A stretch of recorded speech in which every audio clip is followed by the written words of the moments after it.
All right, so for this deep dive, you've sent over some really fascinating material Mm. on this Ancient Voice project.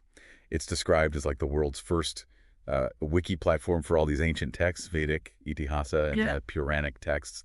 But honestly, the sheer scope of it is a little intimidating, Yeah. just at first glance.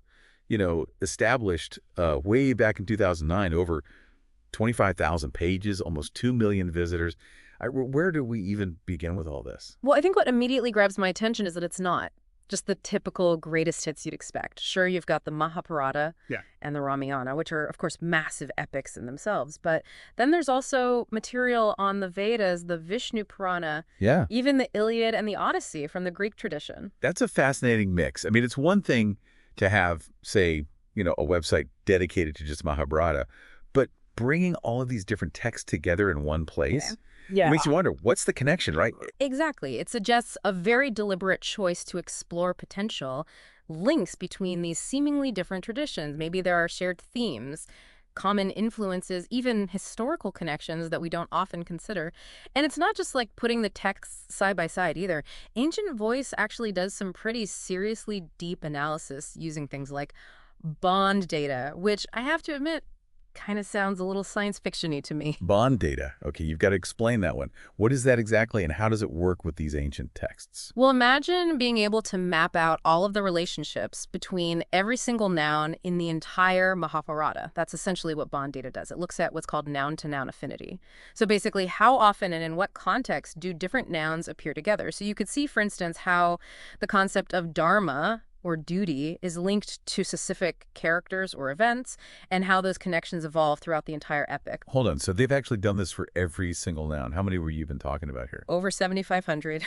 It's really mind-boggling. Each noun gets its own dedicated page on Ancient Voice, with visualizations and analysis of its connections to all the other nouns. It's like having this hyper-detailed index for an entire civilization's worth of stories and beliefs. Okay. And it goes beyond just the text itself. You also sent over some stuff on, like, digital maps of epic India. Yeah, these maps are incredible. It's like Yep. having like a Google Maps for ancient India overlaid with all these key locations and events from the Mahabharata. I mean, I could see how that would be really helpful for just understanding the story, but Yeah. how does it actually change our perspective on the epic? Well, think about it this way. When you read the Mahabharata, you might imagine these like grand battles and journeys, but it's really hard to grasp the sheer scale of it all, right? These maps give you that spatial context. I see. You suddenly see the distances that these characters traveled, the vastness of the kingdoms, the terrain they had to cross. Suddenly it's not just a story, it's a world coming to life. Okay, that makes sense. Yeah. It grounds the epic in a real, Yeah. tangible landscape.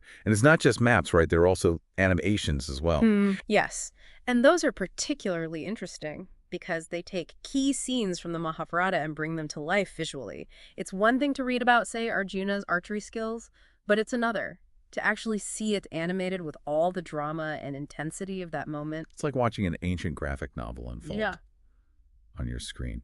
Now, speaking of bringing things to life, we have to talk about the person behind all of this, Jijith Nadumuri. Yeah, Jijith is definitely a fascinating figure. He's not just a tech guy. He's deeply immersed in these texts and traditions, and he's calling his new project Dharma Digital, Yeah. which seems to be about, using his ancient voice expertise and merging it with technology to, well, serve Dharma, as he puts it. It sounds like he's not holding back on the tech, is he? I mean, wikis, articles, videos, these maps and animations. It seems like he's using every tool available to make these ancient texts accessible and engaging for a modern audience.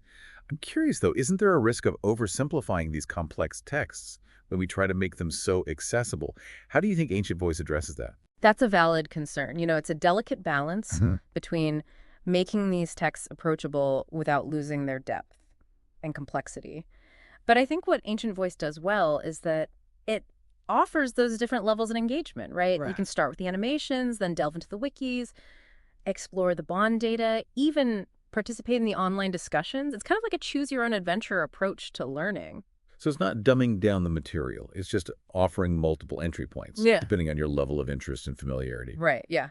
But with all this focus on accessibility and technology, do you ever wonder if we're losing something in the translation? Is there a risk that by digitizing these texts, we're stripping away some of their original power or meaning? That's a really interesting question, and one that scholars are actually grappling with right now. But I think it's important to remember that these texts have always been in flux, constantly being reinterpreted and recontextualized across generations. Digitization is just another step in that evolution. The key is to approach it thoughtfully with a deep respect for the source material. Right. It's not about replacing the original texts, but rather expanding the ways that we can engage with them. Exactly. I'm curious to explore that idea further, but maybe we should take a short pause here. We'll be back soon to continue our deep dive into Ancient Voice.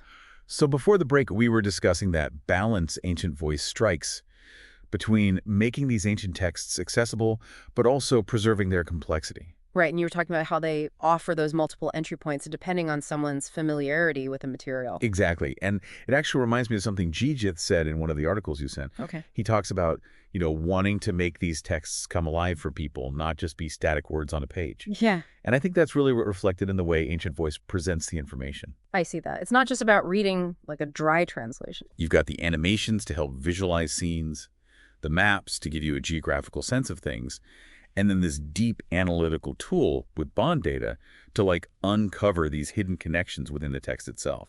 You mentioned earlier, for example, that we could actually see how the concept of Dharma is connected to specific characters or events. Can you give us a more concrete example of how analyzing those connections actually reveals something new? Absolutely. One example that comes to mind is the character of Karna, who is, of course, one of the most complex and tragic figures in the Mahabharata. Now, everyone knows Karna as this great warrior who's ultimately on the losing side of the war. Right. But when you actually look at his bond data on Ancient Voice, you start to see a different side of him. What do you mean?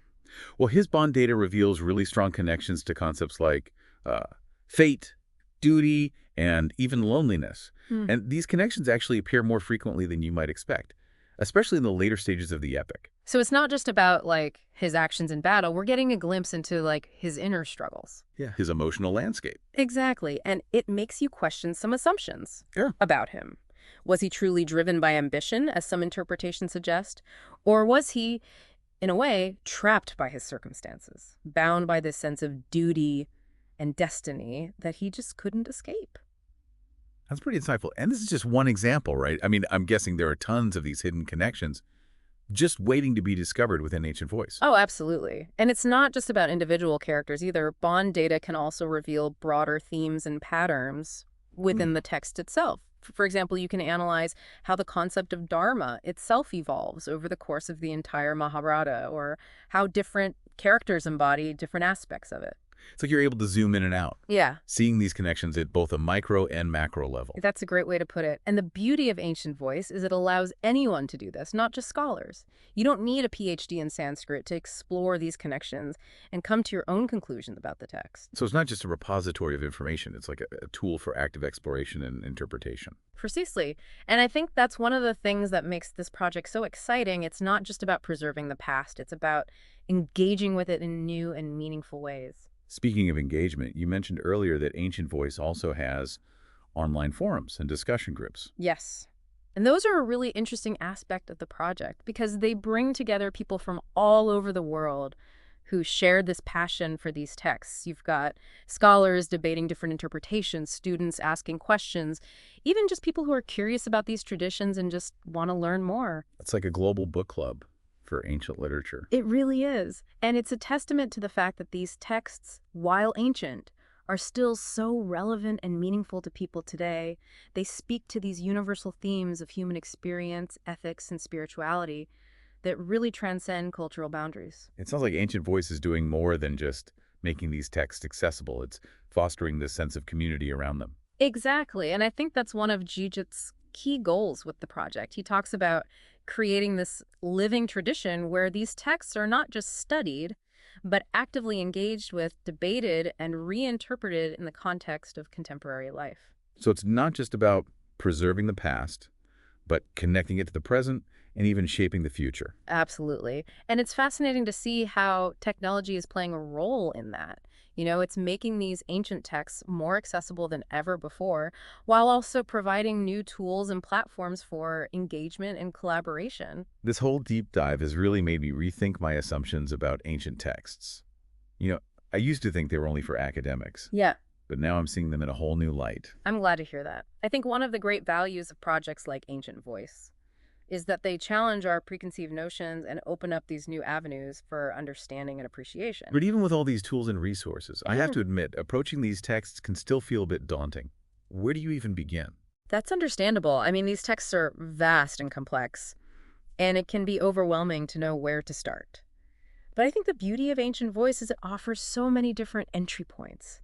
You know, you can choose what interests you, explore at your own pace, and gradually delve deeper as you become more familiar with the material. So there's no pressure to become like an expert overnight. It's about the journey of discovery, not the destination. Exactly. And that's what makes it so rewarding.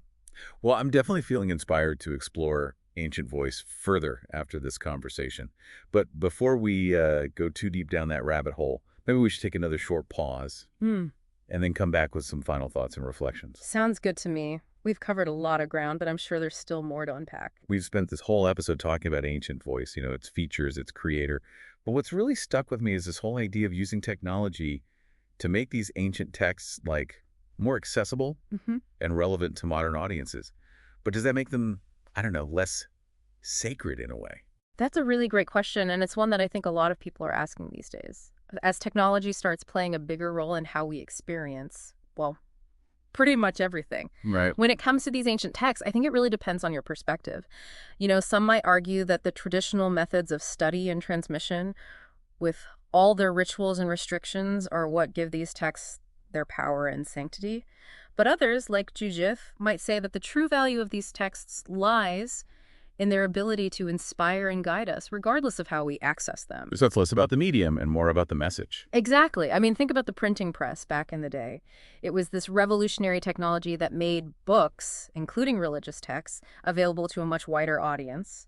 And yeah, there was some pushback from some who felt that this would somehow devalue the texts. But ultimately, the printing press, you know, it democratized knowledge and led to a flourishing of ideas and interpretations. So maybe we're seeing a similar shift happening now with digital platforms like AncientVoice? I think that's a fair comparison. And it's not just about access either. It's also about the way that technology allows us to interact with these texts. The bond data analysis, the maps, the animations. These are all tools that can actually enhance our understanding and appreciation of the material in ways that just weren't possible before. You know, earlier you mentioned that Jijith wants to create a living tradition where these texts are actively debated and reinterpreted in a modern context. That sounds great in theory. But do you think that's actually happening? Are people really using AncientVoice to connect these ancient ideas to their own lives? I think it's still early days, but I've definitely seen evidence of it. One of the articles you sent was about this group of young entrepreneurs in India who are using the Bhagavad Gita, one of the key texts on AncientVoice, to inform their business practices. They're applying these principles of dharma and karma to decision-making, leadership, and even social responsibility. Wow, that's really interesting. So they're not just studying the text academically. They're actually putting its ideas into practice in a very real-world setting. And they're not the only ones. There are also articles about therapists using ancient wisdom to help guide their patients, artists drawing inspiration from ancient mythology, even environmental activists using ancient ecological principles to inform their work. It suggests that these ancient texts, even though they were written thousands of years ago, still have something to offer us in the 21st century. And I think that's a really key takeaway from this whole deep dive. We often think of ancient wisdom as something from the past, but it can also be a source of guidance and inspiration for the present and even the future. But isn't there a risk that we're kind of, I don't know, cherry-picking the parts we like and ignoring the more challenging or even, like, problematic aspects of these texts? I mean, some of these ancient stories and beliefs are, to put it mildly, pretty outdated. You're absolutely right. It's important to approach these texts with a critical eye, to acknowledge their historical context, and to recognize that not everything they say is applicable or even acceptable in a modern context. So it's not about blindly accepting everything at face value. It's about engaging with the material thoughtfully, asking questions, and drawing our own conclusions. Exactly. And that's where platforms like AncientVoice can be really valuable. They provide the tools and the resources to do that critical engagement, to delve deeper into the text and to explore those different interpretations. This whole deep dive has been a real journey for me.